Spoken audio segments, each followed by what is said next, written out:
You know,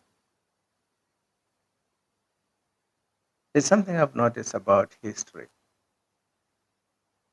The people who scare systems the most are not always the ones with weapons or titles or long years in office. Sometimes it's the ones who ask one dangerous question. Why do you believe what they told you about yourself? That question. That's Steve Biko. Let us talk about where it all begins. Steve Biko was born in 1946 in Ginsberg, Eastern Cape, South Africa, a black child in a country where the law itself was designed to remind you every single day that you were considered less than human. Apartheid didn't whisper, it shouted where you could live, where you could walk, what job you could do, what school you could attend, even how big you were allowed to dream. And they and like many black children, Biko grew up surrounded by limits. But something about him refused to internalize them. That's important. Because most systems don't survive by force alone. They survive when people accept the story told about them. And when did Biko realize the enemy? When Biko went to university to study medicine, he noticed something subtle but deadly. Even in progressive spaces, black students were still being laid,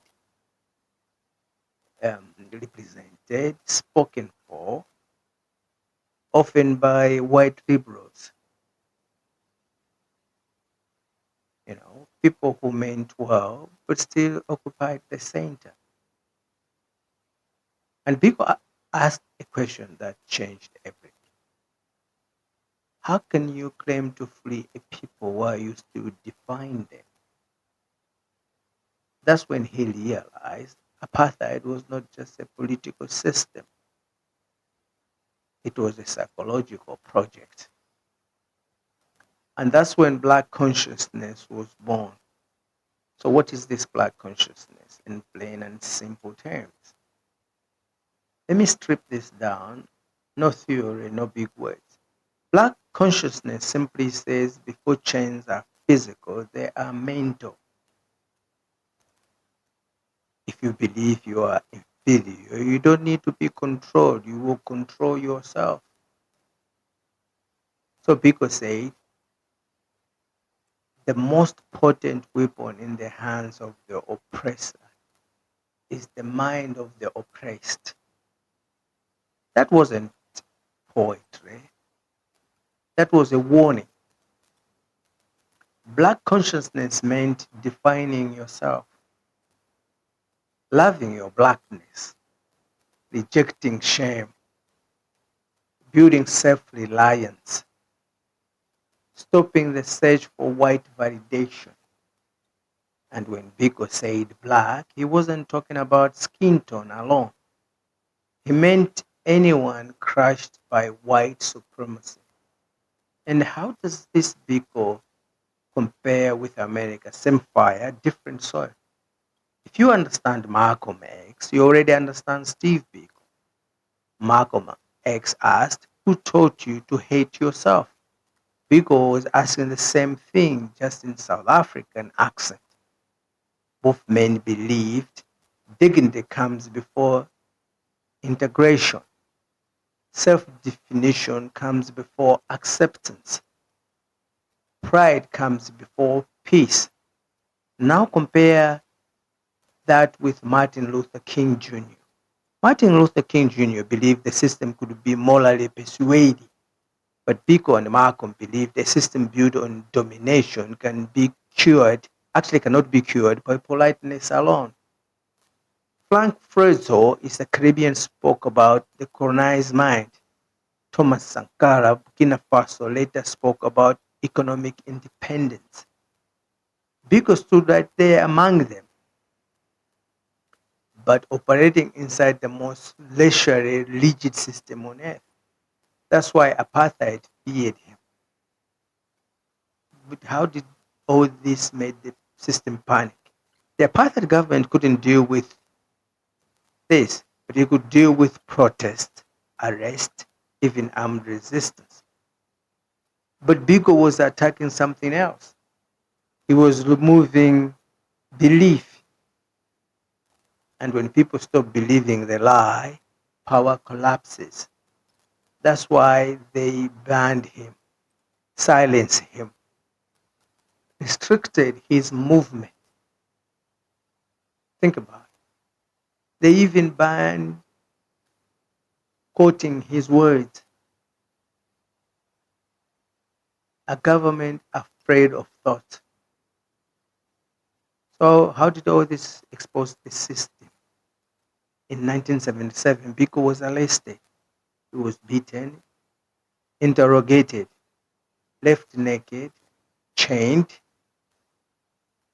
and he suffered severe brain injury instead of medical care.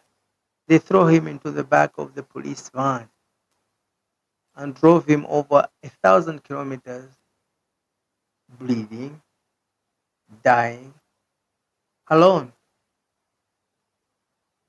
He was 30 years old.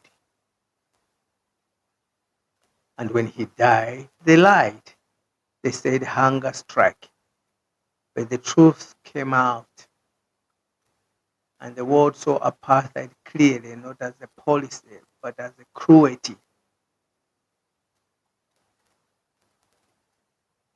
Interesting. Compare Biko to Mandela. The uncomfortable truth. Now let's be honest and respectfully. Mandela negotiated political power. Biko wanted psychological revolution. Mandela made peace with with the system.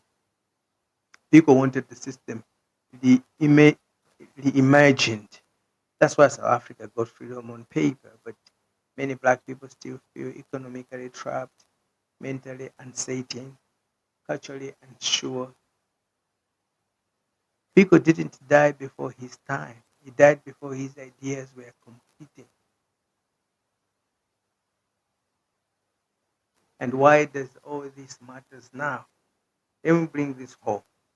If you are black and doubt yourself, feel the need to prove your intelligence, breach your skin, hide your accent, chase Western validation, believe success only looks one way, Biko is talking to you.